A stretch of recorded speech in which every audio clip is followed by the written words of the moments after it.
In primetime news this evening, murders and shootings on the decline.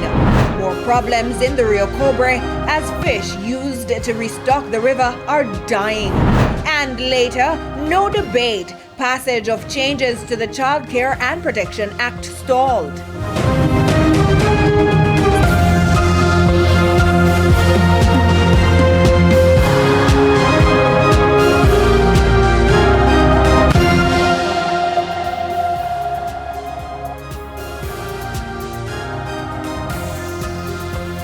Good evening and welcome to Primetime News on air and online at onespotmedia.com. I'm Archibald Gordon. And I'm Janella Precious with a preview of what's to come in business news. Here's Javon Keys.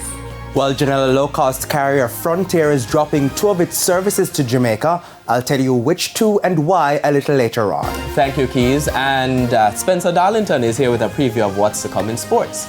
Thank you, Archie. Well, the reggae girls are now in Amsterdam and they have intensified preparations for the upcoming FIFA World Cup. We'll give you the details in Primetime Sports later. Thank you so much, Spencer. Sounds exciting, but guess what's even more exciting? When we got rain today. Oh my God, it was so Yes. I don't know. Romain, are we expecting more? Yes, we are expecting more. In fact, the tropical wave should make its passage across the island tomorrow. So we're expecting afternoon showers and thunderstorms across most of the island. There's also sports commentary and E-Prime in this newscast. But before the break, the feedback question. And this evening we're asking, what are your views on the flexi work week arrangements? You can share comments online, facebook.com/television Jamaica, and tweet us at Television Jam1. No, that should be at TVJ News Center.